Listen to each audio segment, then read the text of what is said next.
बताऊंगी एक ऐसी कंट्री के बारे में जो कि बहुत ज़्यादा फर्स्ट नंबर पर है, जो पहले नंबर पर आती है एजुकेशन के लिहाज से, जो है वो अपने तालीम के लिहाज से जो है वो सबसे पहले नंबर पर है।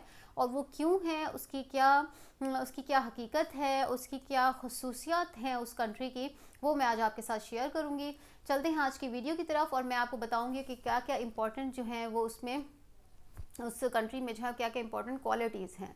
ठीक है व्यूअर्स, अच्छा सबसे पहले जो है वो उसकी क्वालिटी ये है, मैं जो है वो आपके साथ जो शेयर करने लगी हूँ वो है, सबसे पहली है कि जो उसमें सबसे पहला जो ख़ासियत ये है उस कंट्री में कि वहाँ पर 7 साल से पहले बच्चे को एडमिशन नहीं कर दिया जाता। वाई? इसलिए ऐसा होता है क्योंकि अब आपने हमारी कंट्रीज़ में देखा होगा कि बच्चे जो होते हैं वो 2.5 साल के होते हैं या 3 साल के होते हैं, उनको स्कूल भेज दिया जाता है, उनको एडमिशन करवा दिया जाता है। माएँ अपने सुख के लिए जो होती हैं वो मदर्स जो होती हैं वो उनको एडमिशन करवा देती हैं और इस वजह से जो है वो बच्चे बहुत ज़्यादा इमोशनली डैमेज हो जाते हैं। तो बच्चों को जो है वो जो है इतना अर्ली जो है वो एजुकेशन उनकी अच्छी नहीं होती स्कूल्स में। लेकिन फ़िनलैंड का जो है वो रूल ये है कि 7 साल से पहले बच्चे को जो है वो एडमिट नहीं करवाया जाता स्कूल में। वो 7 ईयर से पहले जो है बच्चे को स्कूल में नहीं लेते। अच्छा, ये बहुत अच्छी जो है वो फ़िनलैंड की जो है वो बहुत अच्छी क्वालिटी है। अच्छा, सेकंड क्वालिटी जो है वो ये है कि वहाँ पर मौजूद नाना नानी, दादा दादी और पेरेंट्स की एक बहुत बड़ी तादाद है जिनको जो है वो मॉरल स्टोरीज आती हैं। अच्छा, हमारे यहाँ ये चीज़ बहुत ज़्यादा जो है वो कॉमन समझी जाती है, ये बहुत ज़्यादा लाइटली ली जाता है इस चीज़ को कि मॉरल स्टोरीज़ कुछ नहीं होती। और मैंने ये भी देखा है कि अब हमारे जनरेशन में जिसके पास सेलफोन है वो यूट्यूब पर जाकर सबसे पहले जो है वो सर्च करेगा एंटरटेनमेंट। ठीक है, एंटरटेनमेंट को सर्च कर रहे होते हैं।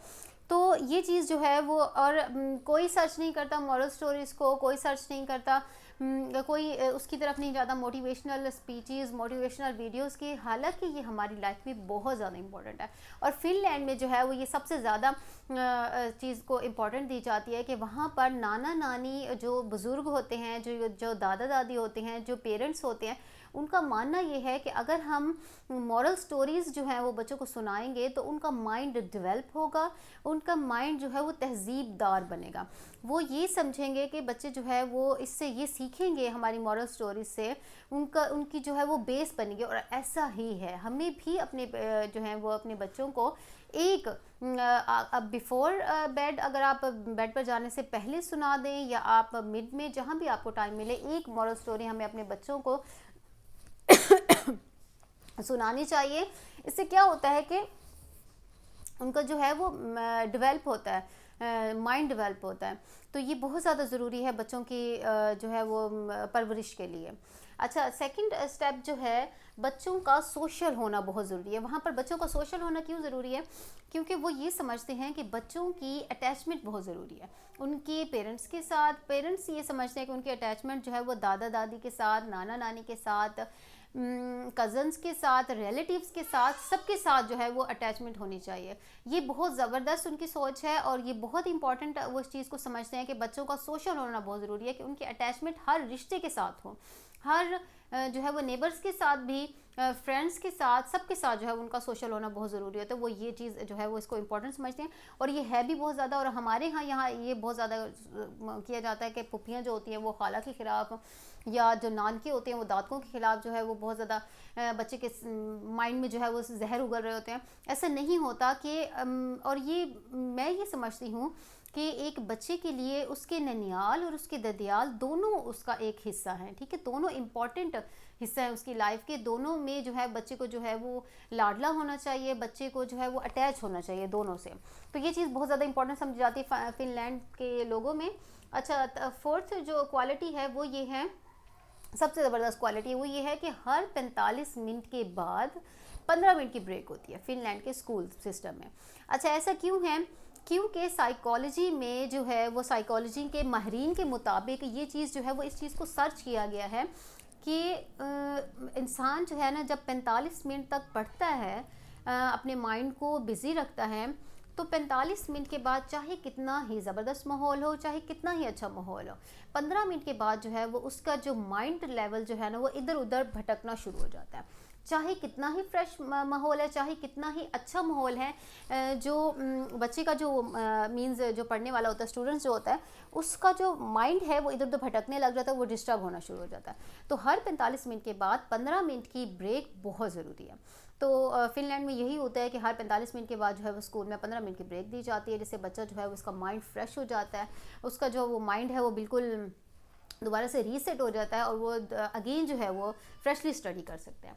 अच्छा, जो नेक्स्ट पॉइंट है वो ये है कि वो फिनलैंड में जितने भी स्कूल सिस्टम हैं वो बच्चों को फूड खुद देते हैं और बहुत ही हेल्दी फूड दिया जाता है, मीन्स बच्चों का बहुत ज़्यादा ख्याल रखा जाता है। 7वां पॉइंट ये है कि बच्चों को जो है वो शुरू में ही लाइफ प्रॉब्लम्स के बारे में बता दिया जाता है, उनको बता दिया जाता है कि कहाँ पर आपने सब्र करना है, कहाँ पर आपने बर्दाश्त करनी है, कहाँ पर आपने रिसोर्सेज को मैनेज करना है, कहाँ पर जो है आपने एक्शन प्लान लेना है, कहाँ पर खामोश रहना है। तो ये जब ये चीज़ें बहुत ज़्यादा ज़बरदस्त है कि अगर बच्चे में शुरू से ही अगर उसके माइंड में ये बिठा दी जाएंगे, क्योंकि ये दौर जो होता है वो शुरू का दौर जो होता है वो बच्चे का पीक करने का होता है, अगर ये शुरू में ही ये चीज़ें बता दी जाती हैं तो ये सबसे बेस्ट चीज़ है कि बच्चा जो है वो बहुत उसका माइंड मैच्योर हो जाता है और उसकी आने वाली फ्यूचर के लिए बहुत ज़्यादा बेस्ट चीज़ है। तो ये चीज़ बहुत ज़बरदस्त है जो फिनलैंड में जो है वो बताई जाती है। नेक्स्ट पॉइंट जो है, अच्छा, बच्चों को बहुत ज़्यादा खुश रखा जाता है, ये नहीं कि उनको मारपीट वहाँ बिल्कुल अलाउ नहीं है, ये नहीं कि उनको स्ट्रेस दिया जाता है, बर्डन दिया जाता है होमवर्क का।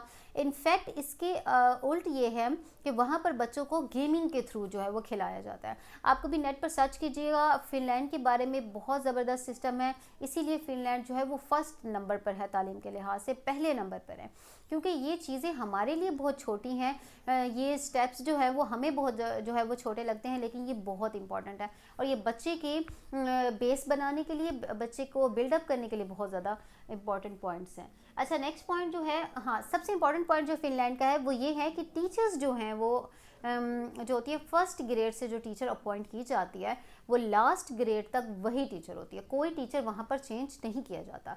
ये बहुत ज़्यादा इंपॉर्टेंट होता है, बच्चे का टीचर के साथ रिलेशन जो होता है वो बहुत ज़्यादा बिल्डअप होना चाहिए, बहुत इंपॉर्टेंट होता है ये कि वहाँ पर जो है वो टीचर्स को चेंज नहीं किया जाता।